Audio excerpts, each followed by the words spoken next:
오늘 본문을 중심으로 7교회의 메시지 서머나 교회라는 제목으로 말씀의 은혜를 나눕니다. 오늘은 7교회 메시지 그 두 번째 시간으로 서머나 교회에 주시는 주님의 말씀을 함께 나누겠습니다.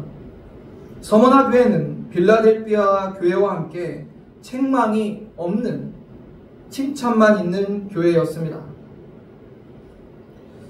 그럼 칭찬만 있었던 서머나 교회는 어떤 교회였을까요? 먼저 서머나 지역을 좀 살펴보고자 합니다. 앞에 지도를 보시면 제가 지난주에 말씀드렸듯이 반모섬을 기준으로 해서 에베소, 서머나, 버가모, 두아디라, 사데, 빌라델피아, 라오디게아 이렇게 7교회가 있습니다. 에베소 북쪽에 이제 서머나가 위치하고 있어요. 지금 튀르키예의 제3의 도시인 이즈미르가 서머나입니다. 서머나의 역사를 보면 BC 627년 리디아 왕 아틸라우스가 서머나 지역을 침공하고 초토화시키고 도시를 완전히 파괴시킵니다. 후에 알렉산더 대왕이 서머나 지역에서 사냥을 하다가 그곳에서 잠이 드는데 꿈을 꾸게 되고 이 도시를 다시 세우는 꿈을 꿨다고 해요. 그리고 알렉산더 대왕은 서머나 도시를 재건합니다. 그래서 도시가 다시 세워졌어요. 당시 서머나 지역에 사용되던 주화에 알렉산더 대왕이 새겨져 있을 정도로 이 서머나 도시는 알렉산더가 세운 도시라고 해도 과언이 아닙니다. 사진을 보시면 현재의 서머나 이즈미르, 튀르키예의 도시의 모습입니다. 서머나는 에베소 북쪽 80km 지점에 위치해 있고 교통과 무역의 중심지였어요. 로마, 인도로 가는 길목이었고 당시 인구는 한 20에서 30만 명 정도로 추정이 됩니다. 매우 아름다운 항구 도시예요. 현재도 이즈미르에 가보면 정말 아름다운 해변과 바다 옆에 아름답게 세워진 도시를 볼 수 있습니다. 당시 서머나 역시 에베소와 같이 여러 신정들이 건축되어 있었고 로마 황제와 우상 숭배의 중심 도시였습니다. 그런 서머나 지역에 세워진 교회가 바로 서머나 교회죠. AD 70년 로마에 의해서 예루살렘이 파괴되고 많은 유대인들이 학살을 당하자 유대인들도 서머나 지역으로 이주해서 그곳에 회당을 짓고 정착하여 자신들만의 공동체를 형성해서 살고 있었습니다. 서머나 교회가 정확히 누구에 의해서 세워졌는지는 알 수 없지만 대부분 에베소에서 복음을 전해 듣고 그 사도 바울의 가르침을 받았던 성도들 중에 일부가 서머나에 가서 복음을 전해서 세워졌다라고 보고 있습니다. 이 서머나 지역은 우상과 황제 숭배가 극심했던 곳입니다. 이곳에 세워진 서머나 교회 교인들은 엄청난 박해를 받았어요. 뿐만 아니라 이곳에서 유대인들의 박해도 더하여서 받고 있었던 게 서머나 교회였습니다. 이러한 서머나 교회에 예수 그리스도께서 어떤 메시지를 주셨을까요? 본문 8절을 함께 읽어보시겠습니다. 시작. 서머나교회는 사도에게 편지하라. 천천히 죽었다가 살아나신 이가 이르시되. 요한계시록의 7교회의 메시지를 자세히 살펴보면 반복되는 표현이 있어요. 이기는 자, 귀 있는 자는 들을지어다. 그리고 내가 안다라는 표현인데 여기서 내가 안다는 예수께서 그 교회들에 대해서 정말 세세하게 구체적으로 모든 것을 아신다는 뜻이에요. 그냥 안다는 표면적인 말씀이 아닙니다. 그냥 립서비스로 하시는 위로의 말도 아니에요. 정말 상황, 형편, 처지를 다 아신다는 뜻이에요. 본문 8절도 그 근거가 되는 구절이에요. 서머나 교회 사자들에게 편지하라. 처음이며 마지막이요 죽었다가 살아나신 이가 이르시되, 죽었다가 살아나신 이라고 예수 그리스도께서 자신을 소개하고 계십니다. 왜 예수님은 이렇게 자신을 소개하셨을까요? 여러분, 지난 주일날 우리가 에베소 교회에 대해서 함께 말씀을 나눴는데, 에베소 교회에는 예수님께서 자신을 무엇라 소개하셨죠? 기억나십니까? 요한계시록 2장 1절을 보면 오른손에 7별을 붙잡고 7 금촛대 사이로 거니시는 이라고 말씀하셨죠. 그런데 서머나 교회에는 처음이며 마지막이요 죽었다가 살아나신 이라고 말씀하세요. 7 교회마다 예수님께서 다 메시지를 주시는데 그때마다 자신을 소개하는 말씀을 다 다르게 하셨어요. 오늘 서머나 교회는 죽었다가 살아나신 이라고 소개하고 있습니다. 왜 예수님께서는 이렇게 자신을 서머나 교회에 소개하셨을까요? 서머나의 머는 유향이라는 뜻이에요. 유향. 오늘날 그 도시의 이름인 이즈미르도 미르, 향료라는 뜻을 갖고 있었습니다. 서머나는 예전부터 향료인 유향과 몰약의 생산지였고 그것을 수출하는 곳이었어요. 여러분, 유향과 몰약은 언제 사용합니까? 장례에 사용해요. 장례식 때. 그래서 서머나 지역은 죽음과 장례에 익숙한 곳이었어요. 그러한 지역적 특징을 예수께서는 자신의 죽음과 부활로 연결해서 소개하시는 거예요. 그리고 본문에서 계속 죽음과 삶, 죽음과 생명이 반복됩니다. 또한 당시 건물과 기둥에 부활이라고 곳곳에 서머나 교회 교인들이 세운 흔적이 남아있어요. 그들에게는 지금 극심한 박해가 계속되고 있었고 그 상황 속에서 오직 영생과 그 부활만이 그들의 소망이었어요. 이것만 봐도 예수께서 그 서머나 교회를 얼마나 잘 알고 계시는지, 그 지역을 얼마나 잘 알고 계시는지를 우리는 확인할 수가 있습니다. 그냥 예수님이 자신을 그렇게 소개하신 게 아니라는 거죠. 그리고 서머나 교회에 하시는 예수님의 메시지는 오늘날 아가페 교회, 그리고 오늘날 나에게 하시는 말씀인 것을 여러분 기억하셔야 돼요. 예수님은 교회를 잘 알고 계세요. 그리고 교회의 지체들이는 저와 여러분을 너무나 잘 아시는 분이에요. 그래서 주님은 내가 안다라고 말씀하시는 거예요. 내가 안다. 이 내가 안다라는 주님의 이 말씀 자체가 우리한테 너무나 큰 위로예요. 격려가 되는 겁니다. 나를 주님이 아시는구나. 우리 교회를 주님이 아시는구나. 이제 본문 9절을 보면 예수께서 내가 서머나 교회의 상황을 안다라고 하시며 말씀을 이어가십니다. 본문 9절을 함께 읽어보겠습니다. 내가 내 환난과 궁핍을 알거니와 유대인이라 하는 자들의 비방도 알거니와 실상은 유대인이 아니요 사탄의 회당이라. 예수께서 내가 내 환난과 궁핍을 안다라고 말씀하시죠. 환난은 원래 고문 용어에서 나온 단어예요.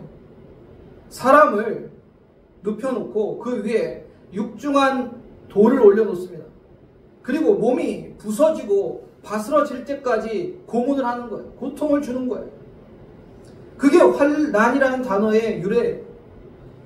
그래서 지금 환난이라는 것은 서머나 교회 성도들이 얼마나 큰 고통을 받고 있는지, 박해를 받고 있는지 잘 표현해주는 것이죠. 그만큼 서머나 지역에서 예수를 믿게 되면 큰 환난을 당했습니다. 그뿐이 아니죠. 자칭 유대인이라 하는 자들의 회방도 있었어요. 예수님은 그들을 사탄의 회당이라 말씀하십니다. 그들은 그리스도인들을 박해하는 데 앞장섰습니다.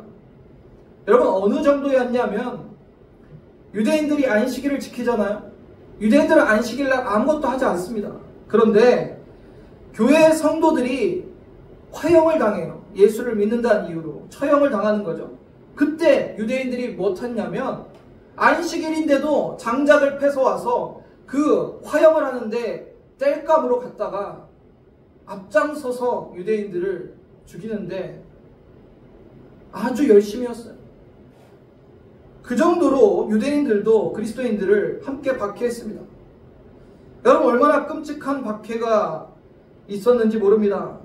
사자밥이 되고 불에 태워 죽이고 가죽을 벗겨 죽이고 예수 믿는다는 그 이유 하나로 무차별적으로 박해하고 죽였어요. 그들은, 그 서머나 교인들은 그러한 상황 속에서 예수님을 믿은 거예요. 당시의 서머나 교회의 교인들은 죽음을 각오하고 예수님을 믿은 거예요. 여러분, 서머나 교회의 환란이 상상이나 되십니까? 서머나 교회 교인들의 그 박해는 그뿐이 아니었어요. 경제적인 박해도 있었어요. 당시 서머나 지역에는 길드라는 상인 조합이 있었는데 그리스도인들은 우상과 황제 숭배를 거부하잖아요. 그런 그리스도인들은 이 길드에 가입시켜주지 않았어요. 그게 무엇을 뜻하냐면 경제활동을 할 수 없게 만든 거예요. 경제활동. 그래서 예수님께서 내 환난과 궁핍을 아신다는 거예요. 경제활동을 할 수 없으니 당연히 궁핍하겠죠. 돈이 없는 거예요. 가난한 교회였어요, 여러분. 성도들이 물질이 없었던, 먹고 살 게 없었던 그런 형편의 교회가 서머나 교회였습니다. 여러분, 부모가 자식 입에 먹을 것 넣어주는 게 기쁨일 텐데 서머나 교인들은 자기 자식 입에 먹을 것도 제대로 넣어줄 수 없는 그런 궁핍한 상황에 있었다는 거예요. 만약 오늘날 대한민국에서 예수를 믿게 되면 총살을 당하고 모든 경제활동을 할 수 없게 된다면 이 땅에 누가 예수를 믿겠습니까? 만약 그렇게 된다면 한국교회 성도들 중에서 그래도 예수를 믿겠다고 하는 사람들이 얼마나 될까요? 아니, 우리 아가페 교회는 어떠할까요? 북한에 동굴이 하나 발견되었다고 합니다. 거기에 19명의 사람들이 있었는데요. 김태용 목사님과 성도들이었어요. 거기에 아이 2명이 함께 있었어요. 어린 꼬마들이었어요. 그들이 체포되어 인민재판을 하는데 10살 아이를 먼저 불러다가 의자 위에 올려놓고 목에 오랏줄을 겁니다. 처형시키기 위해서죠. 10살짜리 아이가 얼마나 무서웠겠어요. 막 울기 시작합니다. 두려워서 웁니다. 엄마, 엄마, 엄마. 처형관이 예미가 누구냐라고 소리칩니다. 아이 엄마를 찾아요. 그랬더니 엄마가 일어납니다. 그리고 그 엄마가 흔들림 없이 자기 아이에게 이렇게 말했습니다. 울지 마라. 추하게 울지 말아라. 오늘이 천국 가는 날이다. 기쁘게 가거라. 그때 아이가 이렇게 말했답니다. 엄마, 죄송해요. 여러분, 오늘 우리는 어떻게 예수님을 믿고 있습니까? 여러분에게 예수님은 어떤 존재입니까? 우리는 너무 편하게 믿고 있는 것 아닌가요? 우리는 신앙생활을 하고 있는 겁니까? 아니면 종교생활을 하고 있는 겁니까? 서머나교회의 성도들도, 북한의 지하교회의 성도들도 생명을 걸고 예수님을 믿었어요. 죽음도 두려워하지 않았습니다. 그리고 예수님은 그러한 믿음의 성도들을 위로하고 격려하며 말씀하고 계시는 거예요. 내가 내 환난과 궁핍을 안다. 그리고 말씀하십니다. 9절을 보시면 내가 내 환난과 궁핍은 알거니와 그 뒤에 뭐라고 말씀하시죠? 실상은 내가 부요한 장이라. 아멘. 주님이 이렇게 말씀하시는 거예요. 사랑하는 자녀들아, 너희는 궁핍하지 않다는 거예요. 실상은 부요한 자다라고 말씀하고 계시는 거예요. 너희는 하늘에 보물을 쌓은 자다. 하늘에 부요를 가진 자다. 라고 격려하고 계시는 것입니다. 할렐루야. 여러분 잘 기억하셔야 됩니다. 영적 실상과 현실의 평판은 다를 수 있어요. 서문학교회는 환난을 당하고 궁핍한 교회였어요. 현실의 평판은 그러했을 것입니다. 저 예수쟁이들, 미련해가 예수 믿고 자신의 목숨을 버리는 자들,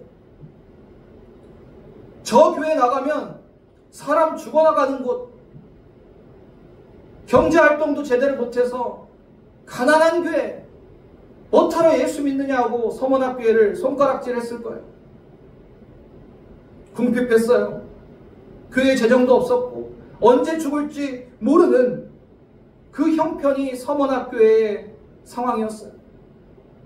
현실의 평판은 이보다 어리석고 불쌍한 교회가 어디 있겠습니까? 그러나 예수님은 그렇지 않다라고 말씀하십니다. 너희의 영적 실상은 부유한 자다라고 말씀하세요. 예수님께 칭찬받는 교회였어요. 여러분 무엇이 진짜입니까? 영적 실상이 진짜입니까? 현실의 평판이 진짜입니까?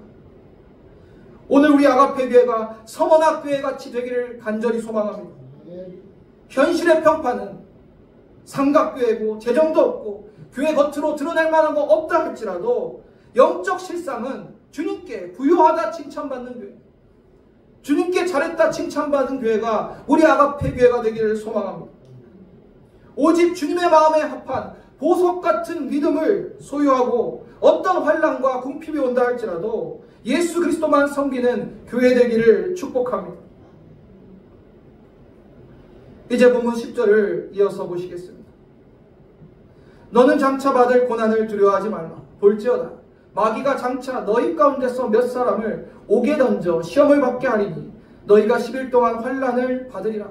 내가 죽도록 충성하라. 그리하면 내가 생명의 관을 내게 주리라. 아멘. 예수께서는 계속해서 서문학교회에 말씀하십니다. 너희는 장차 받을 고난을 두려워하지 말라. 여러분 이 고난이 무엇이라 말씀하십니까? 마귀가 너희 가운데 몇 사람을 옥에 던져 시험을 받게 하는데,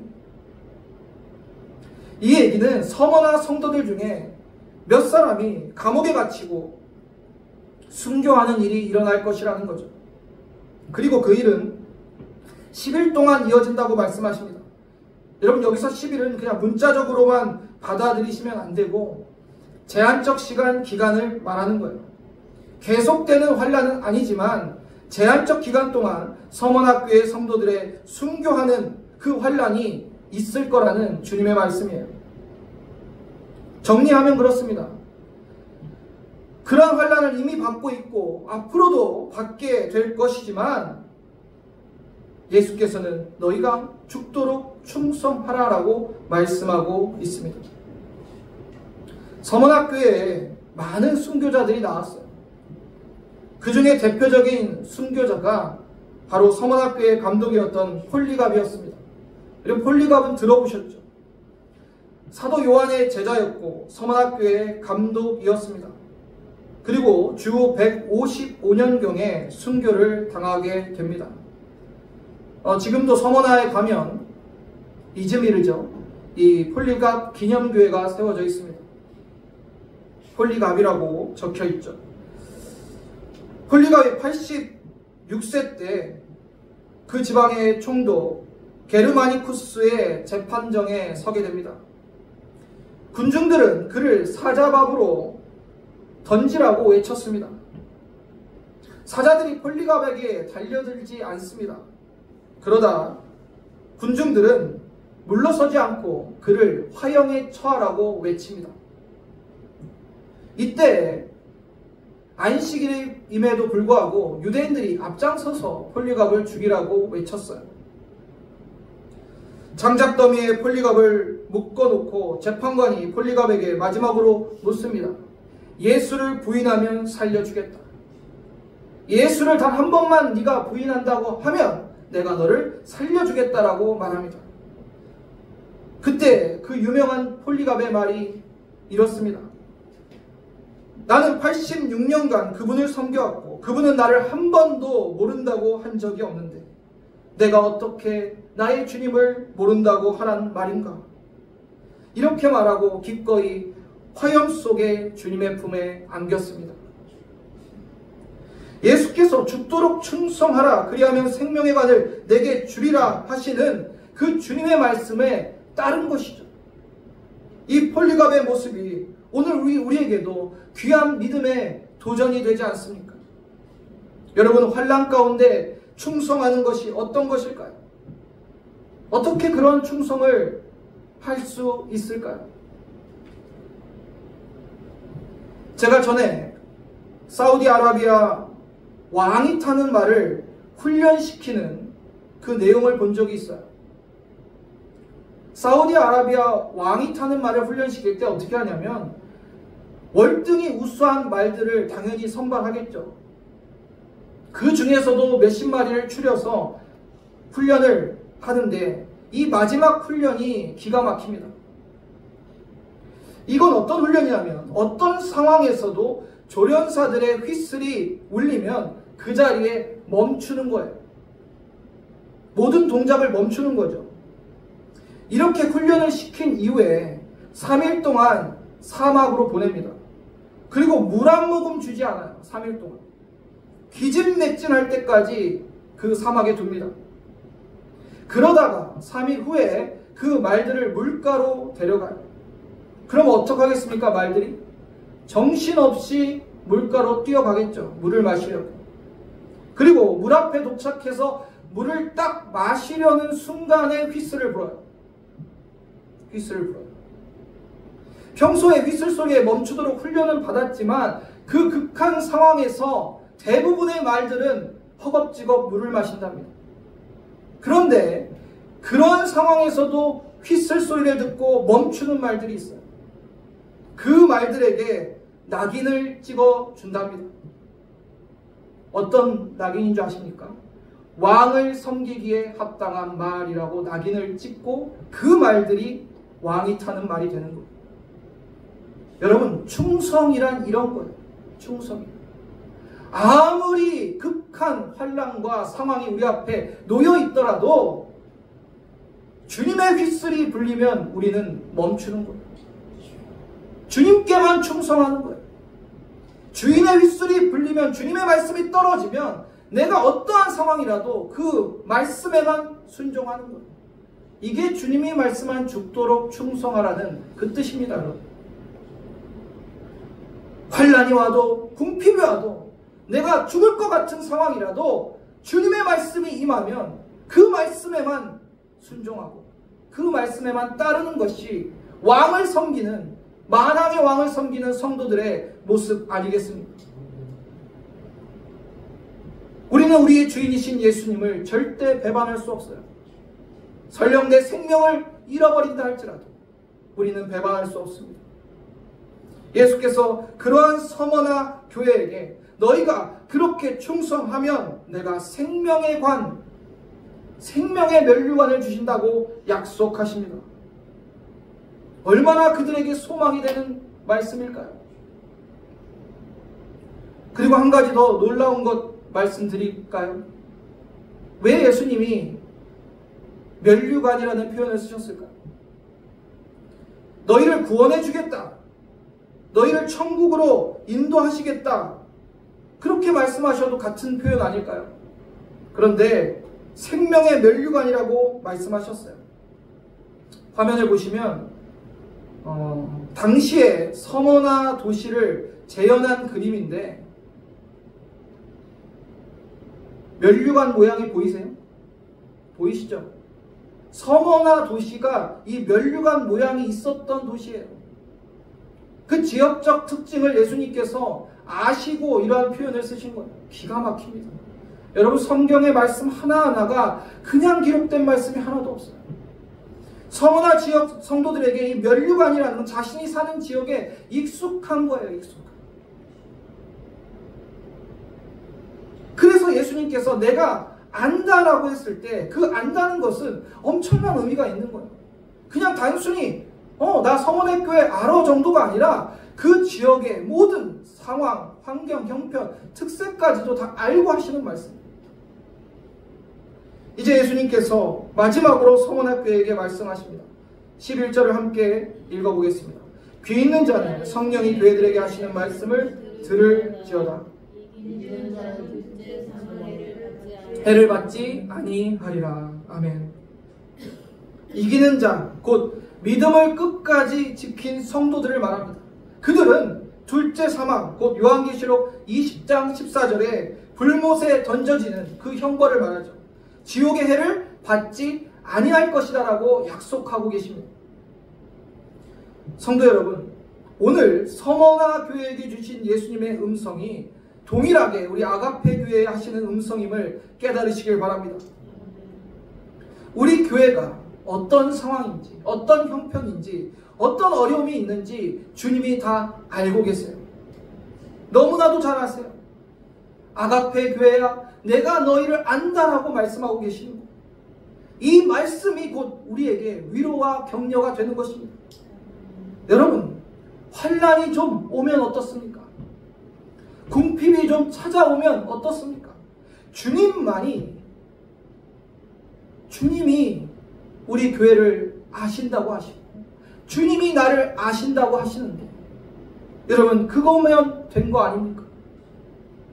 또한 죽도록 충성하라, 그리하면 생명의 관을 주신다고 주님이 약속하시지 않습니까?